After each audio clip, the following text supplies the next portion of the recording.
Welcome back everyone, welcome to civil service study. देखिए next test लगाते हैं geography का, विश्व का भूगोल, और ये टेस्ट नंबर है 566 और ये पार्ट 2 है पृथ्वी की आंतरिक संरचना का। कल इसका पार्ट 1 कंप्लीट हो गया, उसको देख लीजिएगा। तो चलिए स्टार्ट करते हैं। तो क्वेश्चन नंबर 1 है, आज डेट हो गई है 23 सितंबर जब यह टेस्ट रिकॉर्ड किया जा रहा है। निम्नलिखित कथनों पर विचार करना है। 3 स्टेटमेंट है यहाँ पर, बताना कि इनमें से कौन सा करेक्ट है। बताइए। पहला स्टेटमेंट, भूगर्भ में परपटी के नीचे का भाग मेंटल कहलाता है। ठीक है। और मेंटल के ऊपरी भाग को दुर्बलता मंडल कहा जाता है, यानी एस्थेनोस्फीयर। अब देखिए, भूपरपटी एवं मेंटल का ऊपरी भाग मिलकर स्थल मंडल बनाता है क्या। भूपरपटी सबसे ऊपर की हो गई ये तो, और मेंटल का ऊपरी भाग मिलकर स्थल मंडल यानी लिथोस्फीयर कहलाता है। करेक्ट है। और मेंटल के ऊपरी भाग को दुर्बलता मंडल कहा जाता है, ये भी सही है। और भूपरपटी में, भूगर्भ में परपटी के नीचे का भाग मेंटल कहलाता है। तो ऊपर की हो गई भूपरपटी, उसके नीचे हो गया मेंटल। अब ये दोनों मिलकर क्या बनाए, लिथोस्फीयर। ठीक है। तो करेक्ट हो गए सारे के सारे ये। इसका आंसर क्या हो जाएगा, मेंटल और भूपरपटी के बीच एक और है, उसको बोलते हैं दुर्बलता मंडल। ठीक है। और ऊपर का क्या होगी, भूपरपटी। मेंटल, दुर्बलता मंडल और ऊपर का भूपरपटी। तो सारे के सारे सही हैं, बी है इसका आंसर। तो देखिए, कथन 1 सत्य है, 2 भी सत्य है, 3 भी सत्य है। भूगर्भ में परपटी के नीचे का भाग मेंटल कहलाता है। यह मोहो अशांत्य से प्रारंभ होकर 2900 किलोमीटर की गहराई तक पाया जाता है। मेंटल के ऊपरी भाग को दुर्बलता मंडल कहा जाता है। इसका विस्तार कितना है, 400 किलोमीटर तक। दूसरा कथन भी सत्य है, ज्वालामुखी उद्गार के दौरान जो लावा धरती पर या धरातल पर पहुंचता है उसका मुख्य स्रोत मेंटल है। इसका घनत्व भूपरपटी की चट्टानों से अधिक है। तीसरा वाला भी करेक्ट है, भूपरपटी एवं मेंटल का ऊपरी भाग मिलकर स्थल मंडल कहलाता है। ठीक है।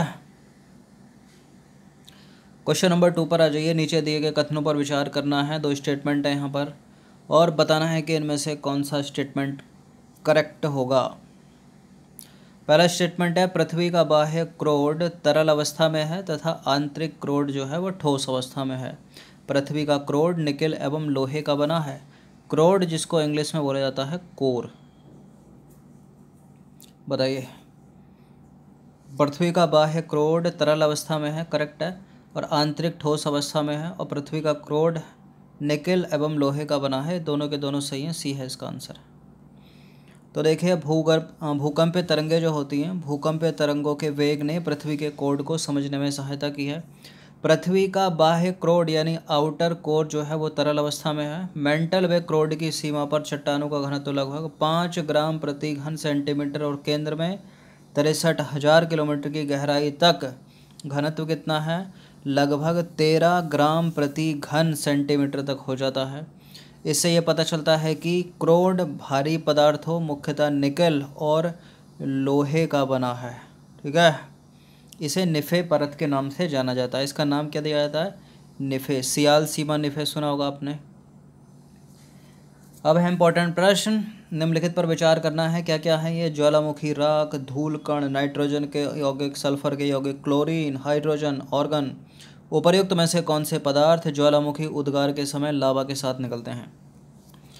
बताइए, जब ज्वालामुखी प्रस्फुटन होता है तो कौन कौन से पदार्थ निकलते हैं। नीचे तो मैग्मा के रूप में जमा होता है, जब ऊपर आ गया तो लावा।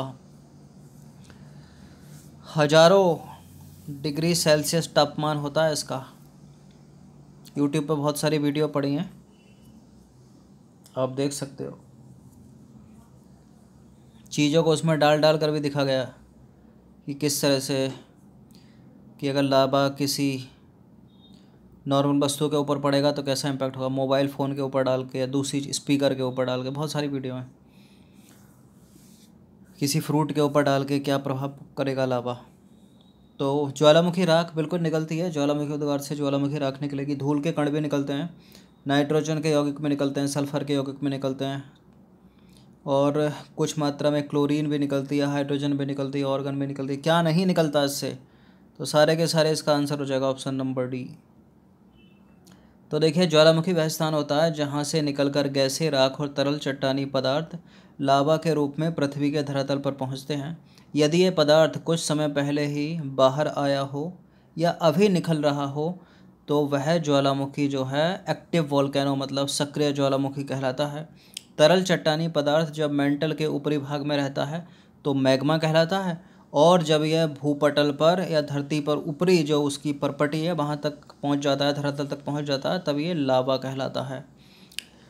देखिए, जो ज्वालामुखी पदार्थ धरातल पर पहुँचता है उसमें ज्वालामुखी बम, राख और क्या होता है, धूल कण, गैसें होती हैं, जैसे नाइट्रोजन के यौगिक, सल्फर के यौगिक और कुछ मात्रा में क्लोरीन, हाइड्रोजन और ऑर्गन भी इसमें शामिल होती है। ठीक है, तो इम्पोर्टेंट है, पूछ लेता है। नेक्स्ट क्वेश्चन पर आ जाइए। सील्ड के ज्वालामुखी के संबंध में कौन सा कथन सत्य है? देखिए, पृथ्वी पर पाए जाने वाले सभी ज्वालामुखियों में सबसे विशाल होते हैं सील्ड के ज्वालामुखी। हवाई द्वीप जो है वो ज्वालामुखी सील्ड के ज्वालामुखी का उदाहरण है।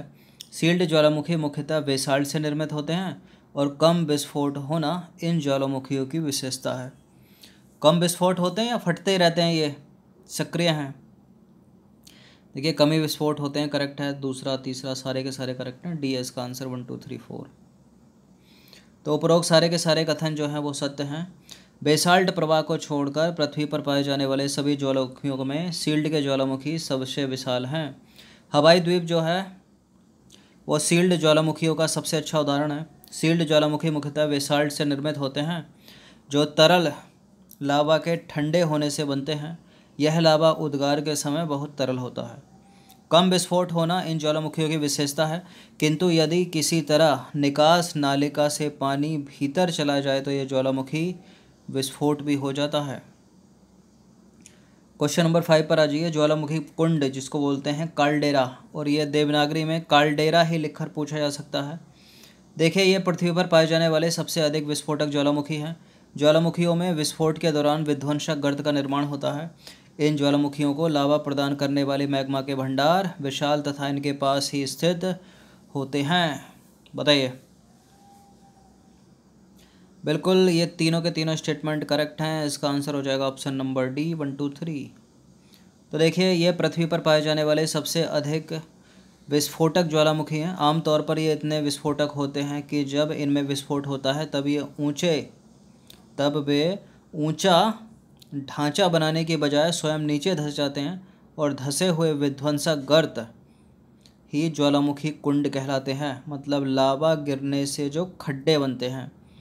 अच्छा, इनका यह विस्फोटक रूप बताता है कि इन्हें लावा प्रदान करने वाले मैग्मा के भंडार न केवल विशाल हैं वरन इनके बहुत पास स्थित हैं।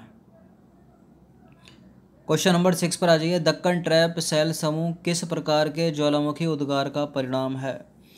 दक्कन ट्रैप सेल समूह किस प्रकार के ज्वालामुखी उद्गार का परिणाम है? सील्ड ज्वालामुखी, प्रवाह ज्वालामुखी, मिश्रित ज्वालामुखी या इनमें से कोई नहीं? दक्कन ट्रैप का सेल समूह प्रवाह ज्वालामुखी उद्गार का परिणाम है। ऑप्शन नंबर बी है इसका आंसर।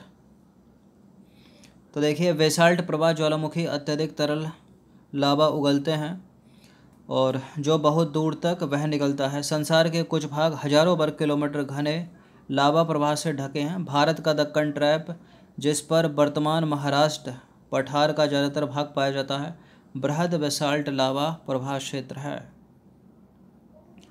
क्वेश्चन नंबर 7 पर आ जाइए। निम्नलिखित कथनों पर विचार करना है। 2 स्टेटमेंट है यहाँ पर, बताना कि इनमें से कौन सा करेक्ट है। पहला स्टेटमेंट है, ज्वालामुखी उद्गार के दौरान निकलने वाले लावा के ठंडे होने से अपसारी सेलें बनती हैं। ज्वालामुखी लावा जब धरातल के नीचे ठंडा हो जाता है तब इस दौरान बनने वाले आग्नेय सेल को पातालीय सेल कहते हैं। देखिए, ये ज्वालामुखी है, इसको बाहर निकलना था लेकिन ये यहीं बिना फूटे अंदर ही ठंडा हो गया। फिर क्या हुआ?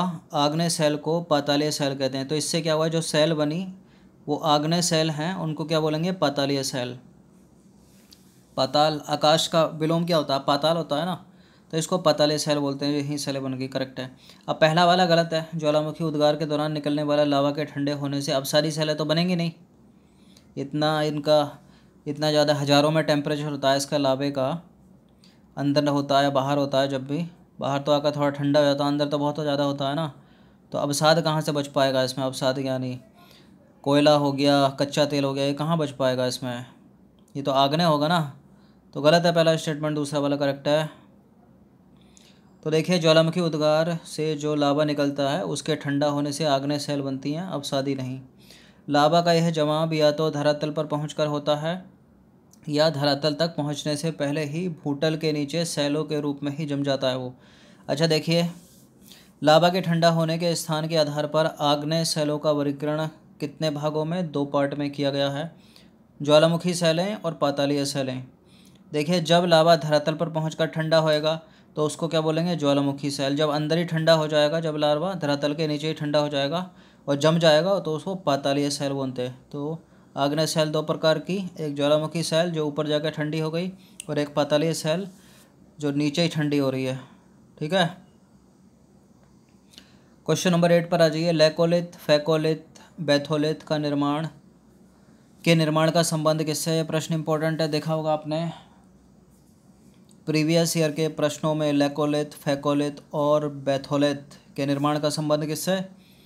हिमस्खलन से नहीं, भूकंप से नहीं, नदी अपरदन से भी नहीं है, ज्वालामुखी उद्गार से। ऑप्शन नंबर ए है इसका आंसर। तो जब ज्वालामुखी लावा भूतल के भीतर ही ठंडा हो जाता है, भूपटल के भीतर ही ठंडा हो जाता है, तो कई आकृतियों का निर्माण होता है, जैसे बैथोलिथ, लेकोलिथ, लेपोलिथ, फैकोलिथ, सिल और डाइक। ठीक है, क्वेश्चन नंबर 9 पर आ जाइए। बैथोलिथ के संदर्भ में निम्नलिखित में से कौन सा कथन सही है?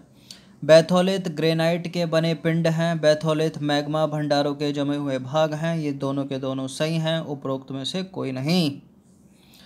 बैथोलिथ ग्रेनाइट के पिंड हैं, करेक्ट है। ग्रेनाइट यानी आग्नेय का उदाहरण हो गया। बैथोलिथ मैग्मा भंडारों के जमे हुए भाग हैं, बिल्कुल दोनों के दोनों करेक्ट हैं, सी है इसका आंसर। तो बैथोलिथ देखिए क्या है, यदि मैग्मा का बड़ा पिंड भूपरपटी में अधिक गहराई पर ठंडा हो जाए तो यह एक गुंबद के आकार में विकसित हो जाता है।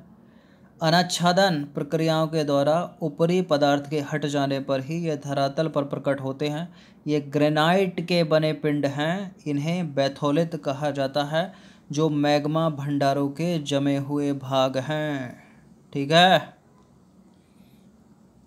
तो इतना तो पता चल गया होगा ना आपको। ज्वालामुखी जब विस्फोट होता है, अगर अंदर है तो मैग्मा है, बाहर निकल गया तो लावा, अंदर सूख गया, जम गया तो पाताली आग्नेय सेल, बाहर निकल गया तो आग्नेय सेल।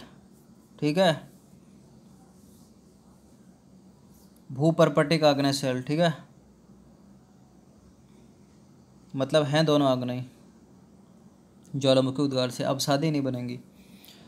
अब है क्वेश्चन नंबर 10, अंतिम प्रश्न है ये। ज्वालामुखी अंतर्भेदी आकृतियों के संबंध में नीचे दिए गए युग्मों पर विचार करना है आपको और बताना है कि इनमें से कौन सा सही सुमेलित है। एक आकृति है लेपोलिथ, एक है सिल की, एक है डाइक की। देखिए लावा का क्षैतिज दिशा में तस्तरी के रूप में जमाव से लेपोलिथ बनता है। अंतर्भेदी आग्नेय चट्टानों का क्षैतिज तल में एक चादर के रूप में ठंडा होने से सिल आकृति, और लावा का दरारों में धरातल के समकोण, लगभग समकोण अवस्था में ठंडा होकर दीवार की भांति संरचना क्या कहलाती है? डाइक कहलाती है। तो सही है ये, या फिर कुछ है इसमें ऊपर नीचे करोगे तो करेक्ट होगा? देखिए करेक्ट हैं वो, सारे के सारे सही है, लेपोलिथ भी, सिल भी, डाइक भी। इसका आंसर हो जाएगा ऑप्शन नंबर डी, 1 2 3। तो देखिए ऊपर उठते हुए लावा का कुछ भाग क्षैतिज दिशा में पाए जाने वाले कमज़ोर धरातल में चला जाता है। यहाँ यह अलग अलग आकृतियों में जम जाता है। यदि यह तस्तरी के आकार में जम जाए तो यह लेपोलिथ कहलाता है। अंतर्भेदी आग्नेय चट्टान का क्षैतिज तल में एक चादर के रूप में ठंडा होना सिल या सीट कहलाता है। जमाव की मोटाई के आधार पर इन्हें विभाजित किया जाता है। कम मोटाई वाले जमाव को सीट व घनी मोटाई वाले जमाव को सिल कहते हैं। अच्छा देखिए, जब लावा का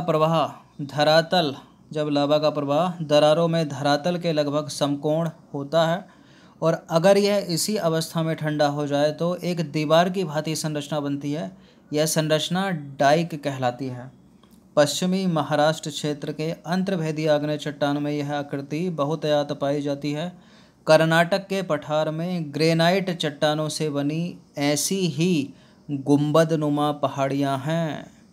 ठीक है, तो 2 पार्ट कंप्लीट हो गए हैं। पृथ्वी की आंतरिक संरचना खत्म। 11th क्लास की एनसीईआरटी के ये मोस्ट इम्पोर्टेंट प्रश्न यूपीएससी और स्टेट पीसीएस के फेवरेट हैं। धन्यवाद।